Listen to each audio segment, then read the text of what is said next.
In this video, I will be discussing how to set up and use a piece of software called Wireshark, which is a piece of software designed to monitor network traffic. And we have looked at network monitoring software before, but this one's more specific. It actually captures and records all the messages being sent backwards and forwards across the network, or should I say at least are reaching the network card of the computer we're currently using. Depending on firewalls, routers and switches or hubs that are in place on the network, we may or may not see traffic from other computers as well. And obviously where we're positioned on the network could answer questions about that as well. So we could use this to find out information like if we're currently under attack, as in if there's messages incoming towards our server from an unknown destination, which this will actually tell us the IP address should point out as well that IP address could be a fake one. It could be passed through some sort of VPN or proxy.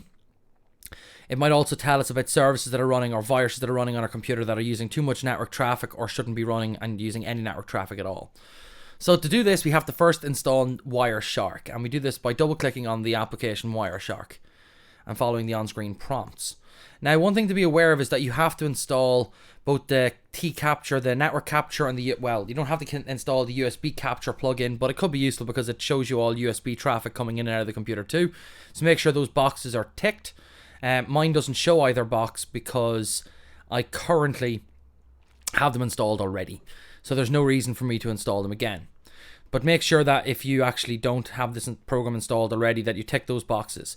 Now, when we click next, it's going to go through the install process. And one thing to note is that it does pop up another window on top to install each of the plugins. Make sure you see that and that you click next on them. Otherwise, the install process will just sit and look like it's going nowhere. So if we click on next now, it'll ask me start menu icon. What icons do I want? Do I want file associations? All the defaults of that are perfect. Next, next. And there you can see, do I want to install WinPCAP? That's currently used. That's the thing that I was talking about that captures the actual information on the network. And as you can see, it says that if I want to install this version, 4.1.3, I have to install the currently installed version called 4.1.3. So it's the same one. So if I click on next, and it's asking the same about the USB one that I mentioned, and we don't need to change that either. And we click on install. So this should now install the application onto our computer, and we should be ready to start recording network traffic and examining what messages are going through our network and where they're coming from, where they're going to, what sort of information's in them. We can actually look at the full messages in terms of their actual structure. And we can actually look at the different layers within the TCP/IP model when doing this. So I'm just going to say reboot later because I don't want to stop the video. And I hope that this works. So let's just type in here Wireshark. That's the legacy version. I don't want the legacy version. I want the current version if it's there. So where are we here? Wireshark, Wireshark, Wireshark. Should be down on the W, I hope. Wireshark. So I don't want the old version. I want the current version. So here is ready now to start recording. You can see we can click on which network interface you want to use. I want to use interface 2 because that's what I actually use my network. And as soon as I click that, it starts recording all the message. And you can just see a big long list of color-coded information appearing, and as time goes by, more information appears, because what's happening is it's recording every single packet of information that's arriving or being sent from our network card. So that's what it's doing. It's literally capturing this information. So one thing to be aware of is that you should not use this on a network you do not have permission to. You could see information in this like passwords that you should not see. You can actually examine the messages and see websites and stuff like that appearing in it. So do not run this on a network unless you're a network administrator and people are aware of the fact that you have the right to monitor the network. Okay, so after an amount of time has elapsed, what we can do is we can click on the stop button and that'll stop recording information, and we can now look through the list at all the different messages we have. And what we can do is we can apply a filter so that it only shows certain information. So I know, for example, that this computer is 192.168.1.7. So what I can say is show me all messages that the source is this PC. So I can right click and go apply as filter, selected. So make sure you're clicking on the actual source and the address you want, apply as filter, selected. And now it only shows messages which the source of are 192.168.1.7. Okay, so we can now see all messages being sent from this computer. And what we can do is we can look at the fact that there's lots of different protocols, and we'll just order it by protocol rather than time. And you can see there's a bunch of HTML messages there. Okay, so that's HTTP. hypertext transfer protocol. So that's to do with the internet and web pages. Now, to point out, lots of applications do use HTTP in some form, for example, for chat applications. So that information is not necessarily because I got a browser window open, but it is important to look at maybe what's in that message and how big it is. You can also see message length features here as well. So we can order information by the length of the messages. So if I do that and go down to the bottom, there's the longest message we've received, which you can see it says is TCP retransmission, which means one message that was sent from here to 204.79.197.213 was not received, and we had to send it again. So you can see those two messages are the exact same size, and it had to be resent. And we can actually open that and try and have a look at the contents a little bit. So we can actually see source port, destination port is 443, which is a web server. 8452 is a random port on this side. And we can analyze the information, bytes in flight, how much information is being sent.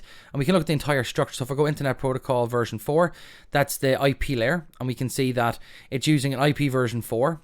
The destination is 204.79.197.213. Source is 192.168.1.7. Checksum hasn't been verified because it's a message we've sent. So the checksum is used to make sure that the message is actually received correctly. And we can basically see information like about what network interface is using. So its source is a gigabit interface on my side. So that is my network card. And then the destination network card, there's its MAC address. So we actually know exactly which MAC address in the world this message is going to. But who is this? And that's an interesting question. So what we'll do is we'll actually look at the IP address here. What I'm going to do is I'm going to open up a new browser window and just drag it across. And I'm going to go to Google. And I'm going to type in that IP address. So it's 204.79.197.213. Okay, so it says that this is Microsoft Corporation. So we could actually maybe find out more information about this. Okay, it's just taking a little bit of time to load because my internet's not great. This is Redmond, which is basically the headquarters of Microsoft. So the odds are that this message was actually my PC talking to the Microsoft servers about updates, and it sent a message saying, yes, here's information about what I have currently. And the server responded with, sorry, that message was not received correctly, or there was an issue with it. Could you please retransmit? So we now know that that message is being sent from my PC to Seattle, to Microsoft, and that it's exactly 1,494 bytes in size.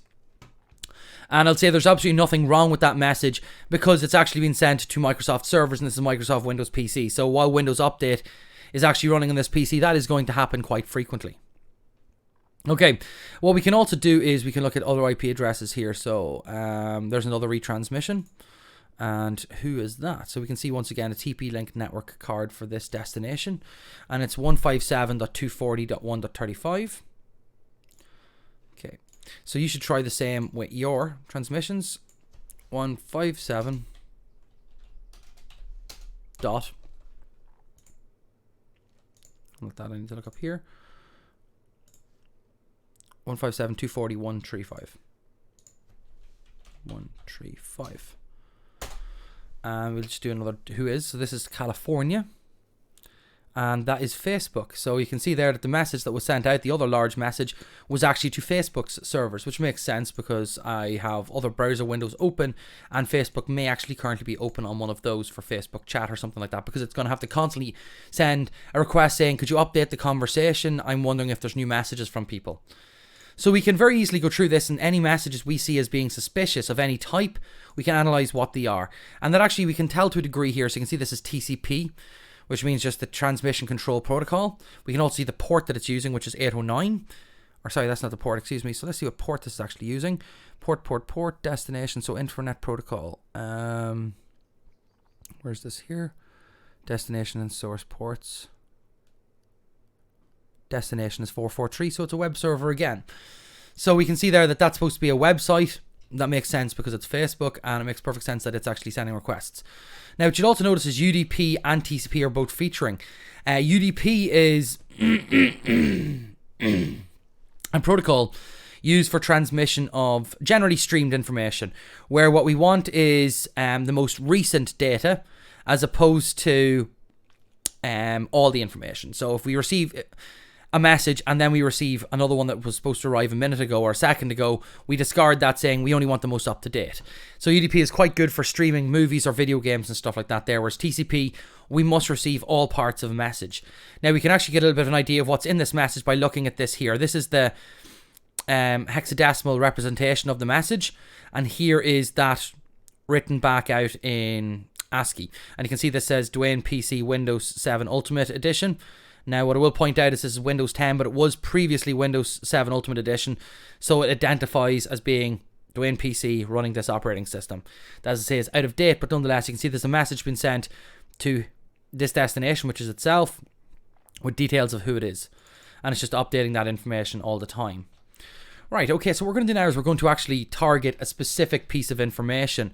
What I'm going to do is I'm going to open up my browser again, and I'm going to go to an old favorite website of mine. And that is, let me see, I'm going to go Space Jam. And the reason we use Space Jam is it's such a basic website that they still have. It looks like the 90s. That it's great for looking at this because the messages sent back aren't very complicated. So what I'm going to do is I'm going to go back here to this and say, start recording again, continue without saving, open website. Website is open. Go back, stop capturing. Okay, so I've got as few messages as possible. Just to trace this. And you can see quite a lot of messages are actually being lost, and there's quite a lot of acknowledgements as well, which means, yes, I've received the information, thank you. Okay, and we can actually look down through the protocol list and see what's actually going on here. So what I'm going to do is I'm going to go up top here and I'm going to remove my filter, and I'm going to type in the letters HTTP instead. And nothing appears HTTP2. Okay, so there's no... The problem is that it's probably actually storing. Okay, there's everything again. It's just remembering all my information from the last time, so it's not re-downloading the site, which is mildly problematic. What I want to do is I want to now trace and find where that website I just actually visited is in this stack of communications. So what I'm going to do is I'm going to choose my source is 192.168, apply as filter, selected, and we're then going to look through the messages. And you can see there's quite a few different ones there. So 104.17.129.9. I'm going to now open up a browser and just check that address out. And see, just it looks very old school and basic. So what I want is the IP address listed there, and see if that relates to this website. And you can see there, who does this belong with? So basically there's a lot of services online which, if you Google, will tell you who an IP address belongs to, or at least where in the world it is likely stored. And you can see there it actually tells us warnerbrothers.com, all information about the Warner Brothers website. So basically, the Warner Brother website is located on the IP address 104.17.129.9. So if I said apply filter, selected, we've now got destination, and it just shows messages sent to the Warner Brother site for that website. And we can now go through and actually see the communication in terms of times things occurred. So we sent a message requesting data. Actually, you know what I'll do? This is only message sent from me to them, and then I acknowledge that I've received something back from them. Also, client says hello, so that's me saying hello. We go down to the communication and see all the different messages that we actually sent, and saying, can I now get the next piece of the website? Can I now load the next picture? And that's what these messages are actually saying. And there's also messages that were lost. You can see they're marked in quite dark, so my internet's quite bad and I lose a number of messages. And a couple of times we've had to say hello, are you still there, because my internet kept disconnecting from it. And we got I sent acknowledgement saying thanks for that piece of information, thanks for this piece of information, and that's everything loaded. So what I'm going to do is I'm going to say IP address src instead, which is the source address, as being that, and that now shows messages which the source was that web server. So these are all the messages it sent back to me. And these are the ones that are maybe of most interest, because somewhere in this we have application data, which is the actual website. Now, it's hard to actually understand, but if we actually took some of that information, some of these will be pictures, by the way, assembled in chunks, so it can be hard to understand them. They don't make any sense right now. But let's see if we can find anything that makes some sense. TCP out of order, so some messages were received in the incorrect order, and as a result we had to wait. So you can see that I received 28419 before 2981, or sorry, those are the numbers of those messages, but they were received before previous messages, so we had to ask for messages again. So we asked for a retransmission, and they sent a retransmitted message back to us.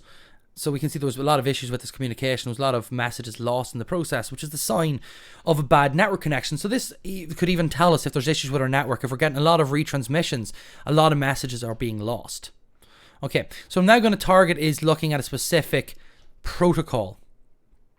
And I'm just going to let's look at length, see what the longest message received is. 1494. And those are most likely, as I say, once again, pictures. But if I actually spent long enough looking through these, I would actually find the HTTP, so here we are, segment of reassembled PDU. This is actually part of the actual website, and you can tell that from here at the top, that actually integration Warner Brothers, www.warnerbrothers.com. It's a list of websites. It's actually to do with the website and what's actually on it. And Greater Manchester 1, so those are different servers that are being used. So a lot of information. If we actually spend enough time just looking through these, we could actually find an awful lot out about what's been sent and to who and why. Okay, so let's have a look now at the protocols. So what I'm going to do is I'm going to remove my filter completely, and I'm going to just say update that and have a look through. We can see TCP NBSS. So what is ARP, Address Resolution Protocol? Who has 192.168.1.7? Tell 192.168.1.1. That's actually a message that was sent to, oddly enough, my computer's MAC address, asking who is that IP address, and it actually refers to me. So Address Resolution Protocol is, I've got an IP address, what's the MAC address? And that's what that did. And that should have updated 192.168.1.1, the TP link. And just to point out the TP link, that is the router used on my network to access the internet. Okay, and then 192.168.1.108, and that's a message to keep the session alive so we didn't disconnect from NBSS. So now that we have one that's called NBSS, let's find out what that is. I'll just point out, I know that that IP address refers to my Raspberry Pi, which has shared folders on it. So I'm going to do is I'm going to now search to find out what service NBSS is. So NBSS and NBSS networking. National Baby, yeah, NetBIOS. So it's to do with the NetBIOS session service, and NetBIOS is an old form of communication that was used before TCP/IP, but it still exists because what it uses is, instead of TCP/IP, which requires IP address and a lot of wrapping up of messages, it just uses the name. So now we know that that message has actually been sent from my Raspberry Pi to me, or from me to my past Raspberry Pi. So let's just check which direction it's going.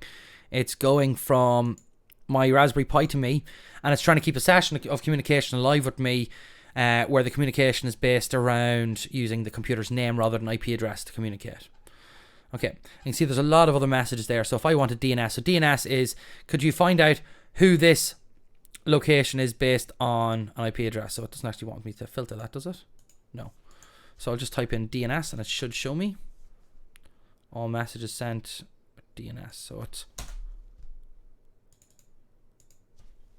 okay. So there's all DNS requests sent, and you can see in that time I had Warner Brothers, Blue Kai, Warner Brothers, Google, Wildcard, CDN traffic, CNAME. So CNAME is basically, can you give me an IP address based on this name? So those are standard messages again. But if we filtered out DNS, we could see what websites specifically people are trying to access, and if there's any websites they shouldn't be accessing, if there's any websites that they're accessing and are, you know, linking to other websites which must be causing issue, or maybe there's even websites that are blocked or down.